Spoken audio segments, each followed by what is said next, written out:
আপনার মিলি ভিলার ছাদ তো দেখি এয়ারপোর্ট ছাড়াই উড়াল দিয়েছে। এখন কি বৃষ্টিতে ভেজার শখ হয়েছে? আমি তো স্বপ্ন দেখছিলাম টাইটানিক জাহাজে আছি, পরে যখন বৃষ্টির পানি গায়ে পড়লো দেখলাম আটলান্টিক মহাসাগরে আছি। আচ্ছা বাই দ্য ওয়ে, আমার টেন্টের উপরের পাটটা কোথায় গেল বলুন তো? ওটা তো দেখি ওই গাছে বাসা বেঁধেছে। আপনি যত দ্রুত সম্ভব এই বাড়ি ছেড়ে চলে যান। আমি চাই না গ্রামের মানুষজন আপনার জন্য আমার পরিবারের দিকে আঙুল দেবে। আঙ্গুল তোলা আমাদের সমাজের জাতীয় ব্যায়াম। আমি চলে গেলে আঙ্গুল তোলা কি বন্ধ হবে? তখন হয়তো আলোচনা করবে ছেলেটা কেন পালালো। আমি চাই না আমি চলে গিয়ে গ্রামের মানুষেরা আমাকে নিয়ে কাজ করে সুযোগটা মিস করবে। তাছাড়া এত বড় একজন ব্যবসায়ী হয়ে যদি এখানকার দোকানে কিছুটা বাকি না পড়ে আমার ক্যারিয়ারের কি হবে বলুন তো? দেখুন, আমি তো একদম মজা করছি না। আমি মজা করছি না তো, আমি শুধু বোঝাতে চাচ্ছি ঝড় বৃষ্টিতে টেন্ট উড়ে যায়।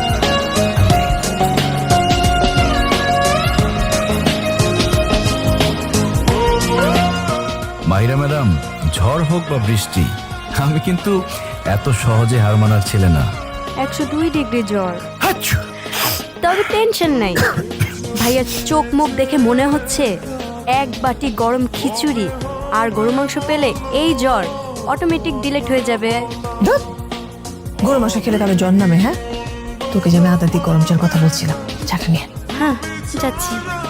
শোনো বাবাজি, তোমার তো মনে হয় সিজনাল জ্বর আসছে, এটা কিন্তু তোমাকে বেশ ভোগাবে। তবে কাল সারা রাত তুমি যে বিরক্ত দেখিয়েছো বৃষ্টিতে, আমি তোমার এই বিরক্ত কথা নিয়ে ছবি। বাবা বাবা, গরম গরম চা খেলে একদম জ্বর নেমে যাবে। কি ব্যাপার? আপনি এখানে কি করছেন? আপনাকে না এখান থেকে চলে যেতে বলেছি। আমার তো প্রমোশন হয়েছে, আপনাদের বাড়ির বাইরে থেকে বারান্দায় প্রমোশন হয়েছে। ভাইয়া, শহরের হিরোরা গ্রামে আসলে তাদের জ্বর সর্দি পায় নাকি? এটাকে ইমোশনাল ব্রেইন ইফেক্ট বলে। আপনার সমস্যা কি? আপনি বাসার থেকে আমাকে ফলো করে আসছেন কেন? ওয়েদার ভালো না, যে কোনো সময় বৃষ্টি আসবে, তাই। প্লিজ, আপনার এসব ছেলে মানুষ এখন বন্ধ করুন। আপনি এখানে পড়ে আছেন কেন? ঢাকায় ফিরে যান। এখানে থাকলে আপনার অসুখ বাড়তে পারে। আর এখানে তো ভালো কোনো হসপিটাল নেই। আমি চাই না আমার জন্য আপনি অসুস্থ হন। Please don't follow me.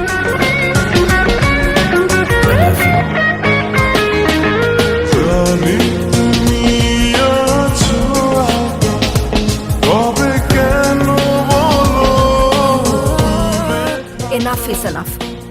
অনেক নাটক করেছেন, আমিও সহ্য করেছি। এবার সিরিয়াসলি বলছি, আপনি চলে যান। আপনি কি ভেবেছেন সবকিছু এত সহজ? আপনার এখানে আসা থেকে যাওয়া আমার জন্য এত সহজ না। গ্রামের মানুষ তাকায়, কথা বলে, জাজ করে। আপনি তো কাল চলে যাবেন, কিন্তু আমাকে এখানেই থাকতে হবে। একটা কথা মনে রাখবেন মিস্টার রায়ান, মানুষের চোখের প্রশ্ন খুব বিষাক্ত হয়। সবাই উত্তর দেয় না, কেউ কেউ চুপচাপ পড়ে যায়। আপনি এটা কেন বুঝতে পারছেন না যে আপনার প্রেজেন্স আমার পছন্দ হচ্ছে না? আমি এটা সহ্য করতে পারছি না। আপনি আমার বস ছিলেন, সেখানে থাকলেই ভালো হতো। আমার ব্যক্তিগত জীবনে ঢোকার অধিকার আপনাকে কে দিয়েছে? আপনি দয়া করে আমাকে নিয়ে কোনো স্বপ্ন দেখবেন না, কারণ আমি সেই মানুষ না যাকে নিয়ে আপনি আপনার ভবিষ্যৎ ভাবছেন। আপনার এখানে আসা, এই নাটক, এসব বাড়াবাড়ি, এগুলো আমার আর সহ্য হচ্ছে না। So please leave right now. বাবা যেও না। মা প্লিজ যেতে দাও। মা, ওকে এইভাবে। বাবা তুমি আটকেও না। কাউকে সিম্প্যাথি ফিল করাতে চেয়ে তোমরা আমাকে আনকমফোর্টেবল ফিল করাচ্ছ।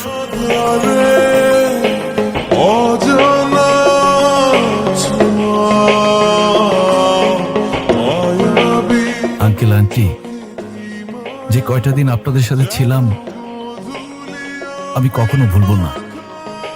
আপনারা আপন করে নিয়েছেন বলেই চলে যেতে খুব কষ্ট হচ্ছে।